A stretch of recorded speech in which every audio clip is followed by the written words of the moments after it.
My parents pressured me into shedding weight ahead of my sister's wedding, but once I achieved the change, they couldn't cope with how well I was doing. As a child, I was always the heavier one. From as early as kindergarten, I stood out because of my size compared to most of the other kids. While the rest of my classmates were still discovering what made them unique, my body had already marked me as different. As the years went by, the extra weight became more noticeable. By the time I reached high school, there was no denying I was overweight, and my build constantly highlighted how I didn't fit in. College didn't bring much improvement. While many of my friends started exploring new sides of themselves or figuring out their paths, I remained trapped in the same self-image, carrying extra weight and sometimes struggling against it. Being the larger person was never simple. It opened the door to constant teasing, mockery, and hurtful remarks from people who never bothered to know me. Throughout my childhood and teen years, I endured more bullying than I like to remember. Kids at school would mock me without mercy. Their cruel words chipped away at my confidence, planting deep insecurities that seemed impossible to shake. They hurled names at me, cracked mean jokes, and I was often the target of their laughter. I always felt set apart, as though I didn't deserve friendship or affection. I was regularly left out of activities, parties, and social events.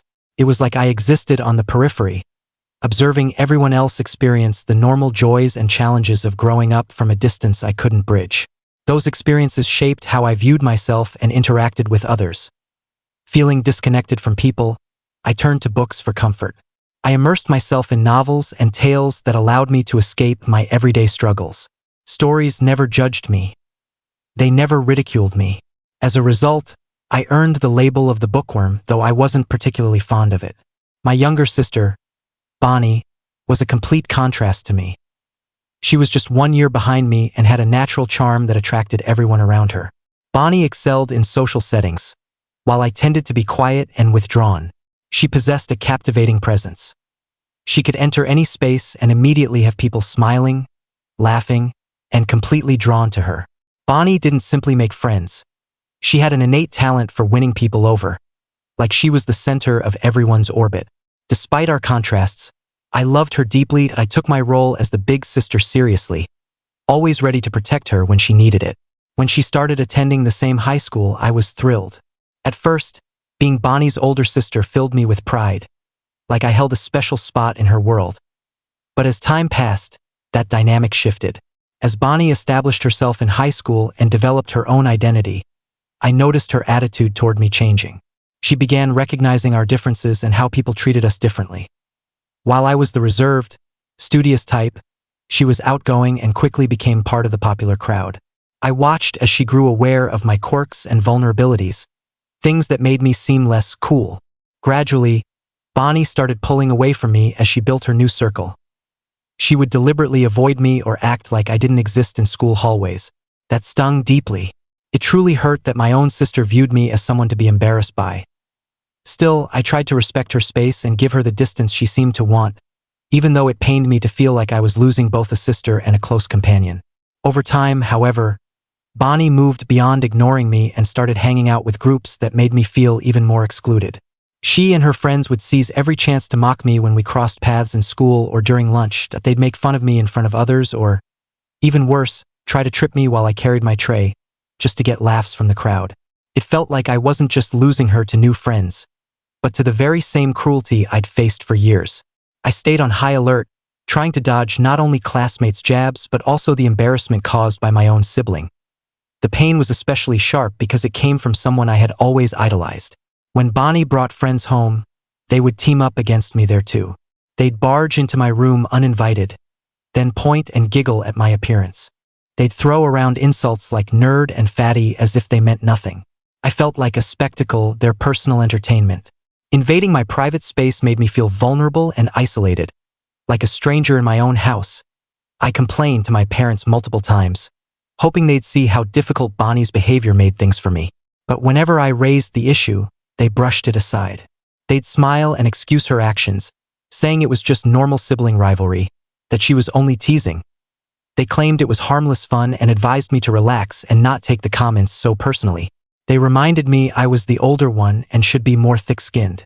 So, on top of enduring bullying from peers, including my sister, my complaints were repeatedly dismissed by the very people who should have protected me. It left me feeling utterly alone.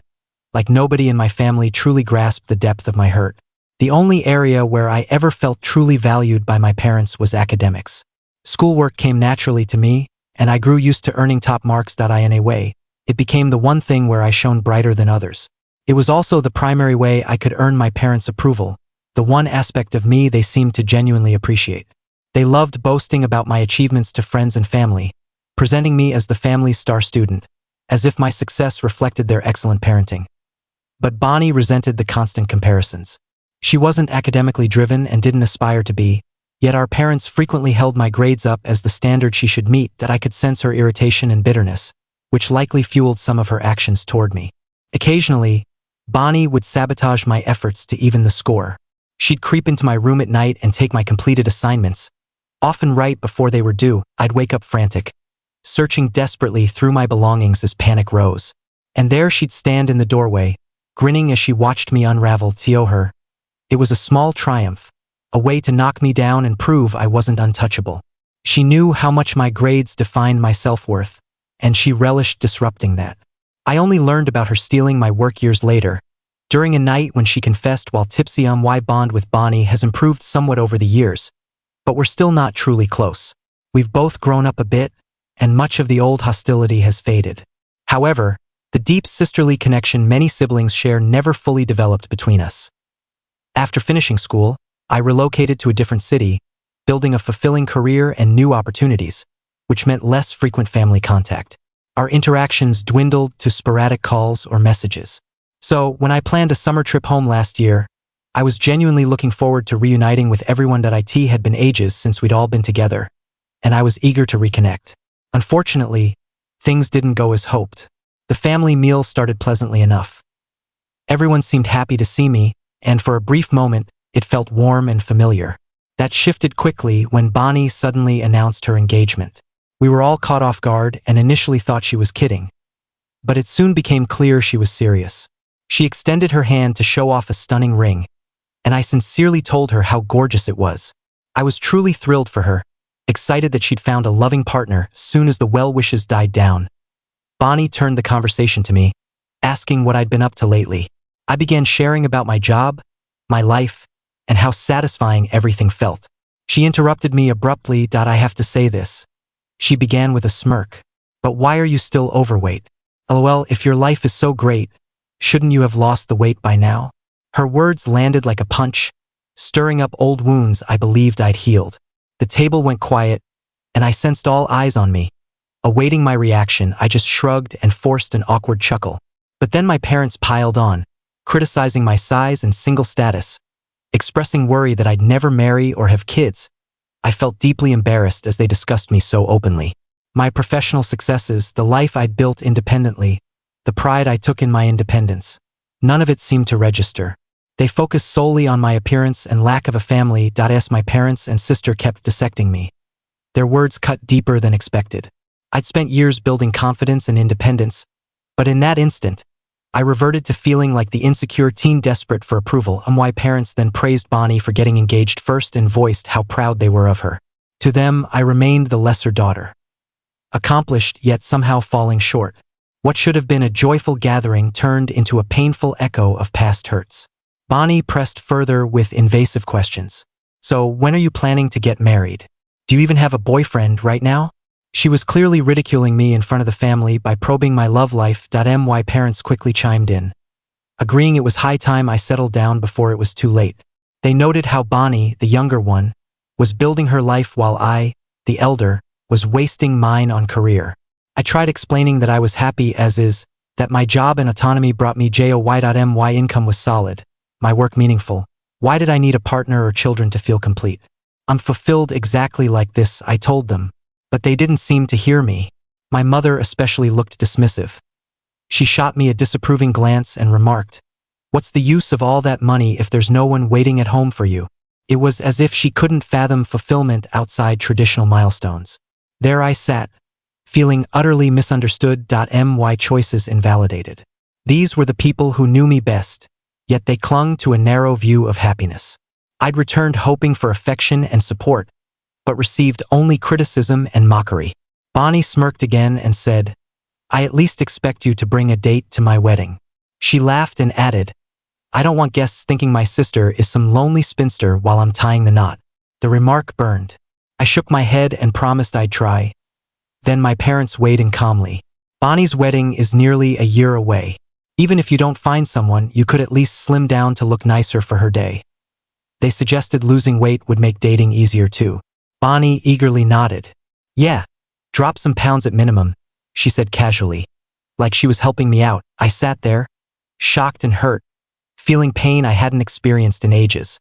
How could my own family speak to me this way? Did my size make me undeserving of respect? I had emotions just like anyone. I lived a full life that I'd never seen my weight as a barrier. So why did they? I'd even dated guys who accepted me completely, but my family acted like my body repelled suitors, which wasn't reality. I wanted to call out their cruelty, but words failed me. Their casual digs dragged me back to high school torment that I hated how easily they poked at my vulnerabilities without a thought for my feelings. So I swallowed the hurt and let the conversation shift. When I got back from the visit, I threw myself into weight loss with determination I didn't know I had. It started as defiance toward my family, but soon became deeply personal. I signed up at a gym, adopted a strict eating plan, and hired a trainer. My trainer was incredible. Having transformed herself from overweight to fit, she understood my journey and designed a program just for me. She motivated me constantly, reminding me to be kind to myself during setbacks. This time, progress felt sustainable. I shed pounds consistently, and with each loss I felt freer, not only physically but emotionally. For the first time, I started looking and feeling transformed. My self-esteem soared. I'd assumed slimming down wouldn't change much internally, but it did. People treated me differently now. Strangers were kinder, more engaging. Colleagues and friends showed newfound admiration. I can't deny the external validation felt powerful. Like I'd finally become visible in a new way. My slimmer figure inspired a style overhaul. I replaced my entire closet with clothes I'd only dreamed of wearing before. I even went for a bold haircut and color, trying something fashionable I'd previously lacked courage for. It might sound superficial, but I've never felt better.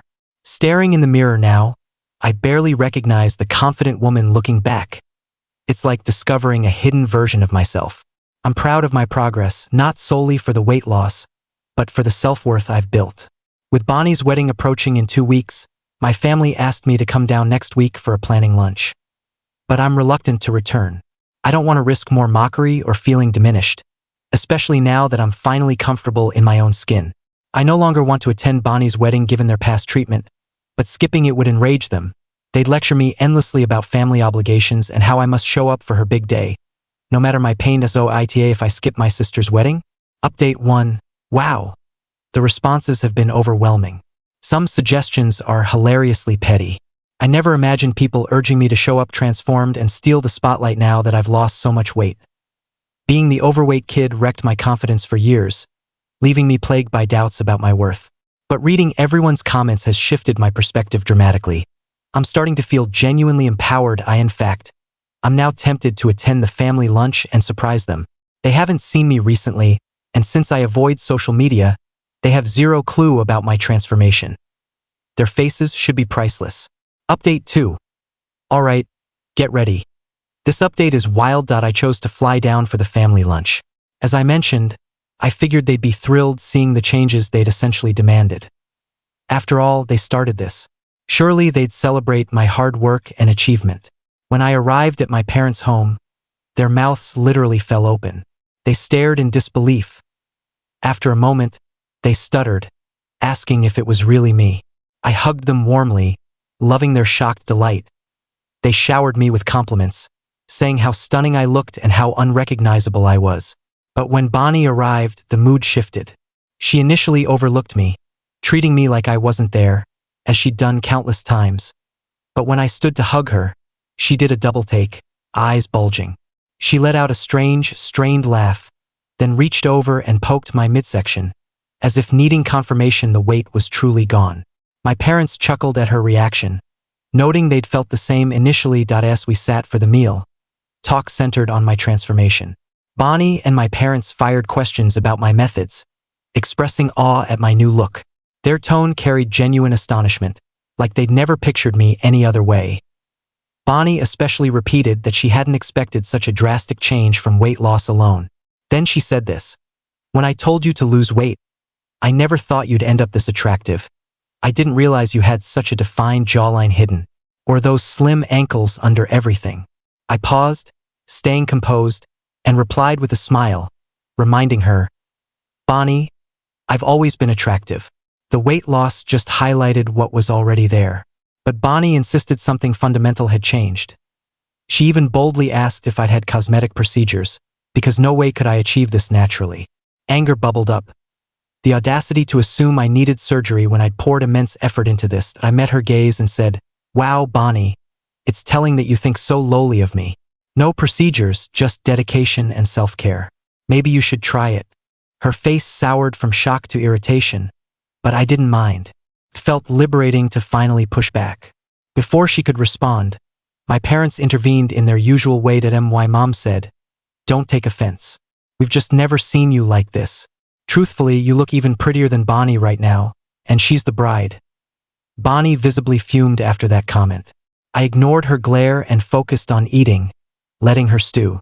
Then my mother added, "I've been thinking, perhaps dye your hair back to your natural color. You'd look better that way. This blonde makes you too noticeable. Revert to your old style." Bonnie and my dad immediately agreed. Dad echoed, "Bonnie's always been our blonde daughter, you the brunette. Switching back would suit you more. Like the real you." I was stunned hearing this. It felt like they were uniting to dim my shine. My stylist had recommended blonde because it complemented my features better. It had zero to do with competing with my sister. I understood Bonnie's jealousy. I looked great now, but my parents' discomfort baffled me. They'd pushed for me to become presentable for her wedding. Yet now that I had, they wanted to revert me. Instead of celebrating, they nitpicked. Finally, I confronted them. "What's the issue? Why can't I be blonde too? Does she own the color?" I waited, frustrated. "No, she doesn't. It's my hair, my decision. Why does it bother you this much?"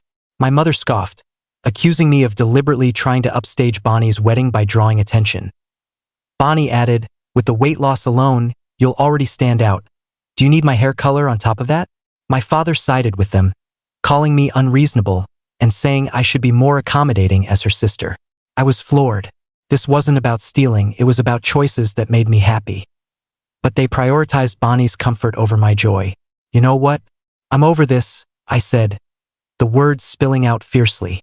"You're all so negative you can't accept my growth.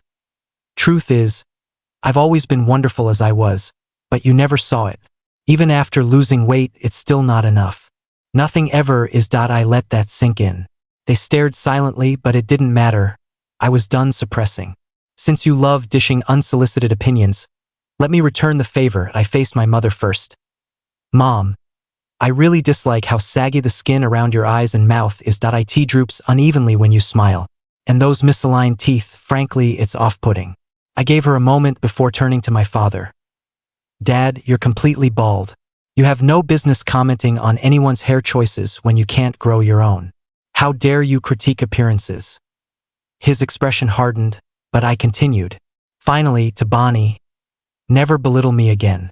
Between us, I've always been the prettier one. But now, after my transformation, you actually look heavier than I do. Check out those pudgy arms." Bonnie flushed crimson.